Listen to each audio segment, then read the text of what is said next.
Hey guys, I am Rajnandini Banerjee. প্রথমেই সকলকে জানাই শুভ ষষ্ঠীর প্রীতি ও শুভেচ্ছা।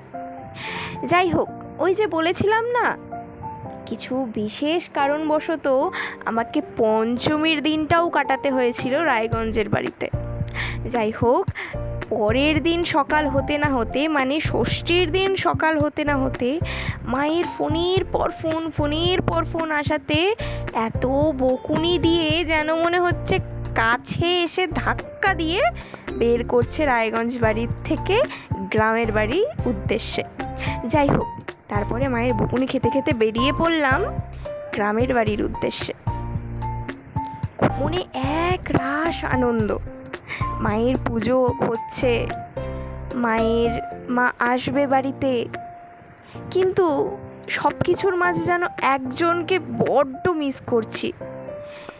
একজনের জায়গাটা মনে হচ্ছে বড্ড ফাঁকা ফাঁকা। যাই হোক, সেসব থাক। এই যে আমরা কুশিয়ারের রস খেতে চলে এসেছিলাম, যেতে যেতে একটা কাকু বলছিল, দাঁড়াও ভালো হবে। তারপর গোলাপি জেঠি এখানটাতে দেখো আমাদের ষষ্ঠী পুজোর জায়গাটাতে কি সুন্দর করে লেপে দিচ্ছে। তারপরে এই মেয়েগুলো কি সুন্দর করে ওদের মতো গসিপ করছে। যাই হোক, তারপরে আমি সব কিছু ঘুরে ঘুরে দেখতে শুরু করলাম। আর দেখো, আমার মা আমাকে এত আদর করছে, বাবা মনে হচ্ছে আমি কতদিন যেন বাইরে ছিলাম। তারপরে আমি সব কিছু খুঁটে দেখছিলাম। আমাদের বাড়ির বিশেষ আকর্ষণ খাওয়ারের মধ্যে, ভোগের মধ্যে ক্ষীর। যাই হোক, সব কিছু দেখে শুনে সব কিছু ঘুরে ঘুরে দেখছিলাম। 5 মাস পর এসেছিলাম গ্রামের বাড়িতে। যাই হোক, এই যে এখানে সবাই মিলে দেখো আমাকে কত বকুনি দিচ্ছে। আস্তে না আস্তে সবাই এক ঝাঁক হয়ে এসে নিয়ে আমাকে বকুনি দিতে শুরু করেছে। দেখো, রাঙামা, জেঠিরা, তারপর আরও যারা ছিল, সব তো ক্লিপ নেওয়া সম্ভব হয়নি। যাই হোক, অনেক দিন পর যেহেতু গিয়েছিলাম, বললাম না 5 মাস পর গেলাম। যাই হোক, তাই সব ঘুরে ঘুরে দেখছিলাম, আর কোথায় কি হচ্ছে, কোথায় কিসের আয়োজন হচ্ছে, সব দেখতে বকুনিও খেয়ে নিচ্ছিলাম সবার কাছে, এত দেরি করে কেন আসি। যাই হোক, আমি এখানে বলছিলাম, এবারই তো এসেছি এত দেরি করে, এর আগে তো কোনোদিন হয়নি, এবার ছেড়ে দাও। এবার চলে এসেছিলাম ছোড়দা কি করছে দেখতে। ছোড়দা এখানে দেখো সব কিছু পরিষ্কার করছিল, বললো এগুলো কেটে দিই, নয়তো খারাপ লাগবে দেখতে। তারপরে আমি চলে গিয়েছিলাম একটু মায়ের মুখটা দেখতে, দেখলাম মা ঢাকা আছে। যাই হোক, তারপরে এই জেঠুটা এসে বলছে, কাকিমা এই যে নিন, এটা না রেখে দিন ফ্রিজে। আমি তো অবাক, কাকিমা কেন বলছো আমাকে? বলছে তুমি তোমার ঠাকুমার মতো। যাই হোক, তারপরে এখানে দেখো কি সুন্দর নাড়ু বানানো হচ্ছে। তারপরে আমি আমার নিজের কাজে লেগে পড়ি। আগের বছর যত ফেব্রিক দিয়ে আলপনা দেওয়া হয়েছিল সব মুছে ফেলছিলাম, আর কত না নাকাল।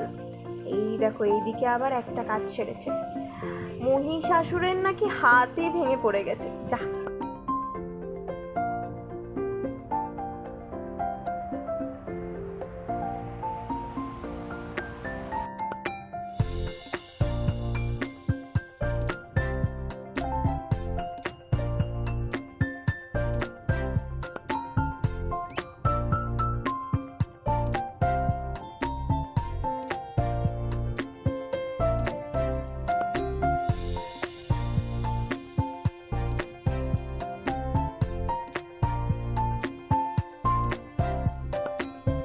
তৎক্ষণাৎ দাদারা বলছিল, বুনু একটা কোনো ব্যবস্থা কর।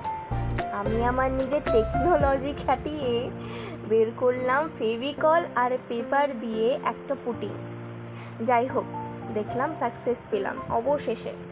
অনেক কষ্ট করাতে দেখো এখানে দাদারাও কতক্ষণ ধরেছিল, ওরাও প্রচুর কষ্ট করেছে। যাই হোক, আমি এসব সামলিয়ে আবার ছোট্ট করে তোমাদের দেখাবো বলে ছোট্ট করে যতটুকুটা পেরেছি ততটুকু করে ক্লিপ নিয়েছি। জানি অত ভালো হয়নি, কিন্তু চেষ্টা করেছি তোমাদের দেখানোর। যতই হোক মা আসছে তো। দেখো এখানের মায়ের খড়গের হাতটাও অল্প একটু ভেঙে গেছিলো, কিন্তু ওটা আর ধরতে যায়নি, এটাকেই ঠিক করেছিলাম, কারণ এই পুরো হাতটা ভেঙে পড়ে গিয়েছিল, তার জন্য আবার নতুন করে জোড়া লাগাতে হয়েছিল। এবার চলে এসেছে তন্ময় দাদা। তন্ময় দাদা এসে নিয়ে এটা কর, ওটা কর, ওটা কর, ও ওর মতন অর্ডার চালিয়েই যাচ্ছে। আর এখানে সবাই কত কাজ করছে, এত কাজ, এত কিছু আয়োজন। তারপর আমি স্নান করতে গিয়েছিলাম, এসে দেখি মাকে সব গয়নাগাটি পরানো হচ্ছে। এবার মায়ের জন্য আমি একটা ছোট্ট উপহার এনেছি আমার জমানো টাকা দিয়ে। যাই হোক, দেখো এখানে ভাই দাদা এসে ছোটো মা করে মাকে জড়িয়ে ধরেছিল, ওইটা একটু ক্লিপ নিয়ে নিলাম। এইদিকে দাদারা কত ব্যস্ত হয়ে কত চেষ্টা করছে মাকে সাজিয়ে ওঠানোর। যাই হোক, অবশেষে আমাদের ষষ্ঠী পুজোর আয়োজন শুরু হলো, গোছ গাছ সব কিছু শুরু হলো। এদিকে দেখো আমাদের বিন্তবাবু কি সুন্দর করে টুকটুক করে সব দেখছে। আমি আমার কাজে লেগে পড়েছিলাম, আমার কাজ ওই আর কি টুকটুক করে সব কিছু করা, যতটা পারি। এইদিকে পুজো হয়েই যাচ্ছে আর আমি কাজ করেই যাচ্ছি। যাই হোক, আজকে ছোটোখাটো যতটুকুটা পেরেছি ক্লিপ নেওয়ার চেষ্টা করেছি, আর সবটা তোমাদের দেখানোর একটু করে চেষ্টা করেছি। ভালো লাগলে না অবশ্যই কমেন্ট শেয়ার করে দিও। যাই হোক, আমার খুব ভালো লাগবে, মনে হবে যে হ্যাঁ কাজের ফাঁকে করেছিলাম, ভালো লেগেছে। যাই হোক, এইদিকে মা অনেক রাত্রি হয়ে গেছিলো, আমাকে বলছিল চল খেতে যাবি চল। ওইদিকে পুজো শেষ হয়ে সবাই চলে গেছিলো খেতে। আমি মায়ের জন্য আলপনা করছিলাম, আলপনা বলতে ফেব্রিক দিয়ে ওই আর কি, এটা আমার প্রত্যেক বছরেরই কাজ। যাই হোক, এসব সেরে আমি যাচ্ছিলাম খাওয়ার জন্য, যেহেতু মা আমার জন্য বসেছিল। যাই হোক, তারপরে হঠাৎ দেখি লাইন যাওয়া আসা করছে। আমি ভাবলাম তোমাদের জন্য একটু ক্লিপ নিয়ে নিই, আবার চলে গেছিলো, আবার চলে আসলো। দেখো, যাই হোক, দেখো অবশ্যই কিন্তু কমেন্ট করো কেমন হয়েছে। ভালো লাগলে লাইক কমেন্ট করতে ভুলবে না। ততক্ষণের জন্য সবাই ভালো থাকো, সুস্থ থাকো, ঠাকুরের কাছে এটাই প্রার্থনা করি।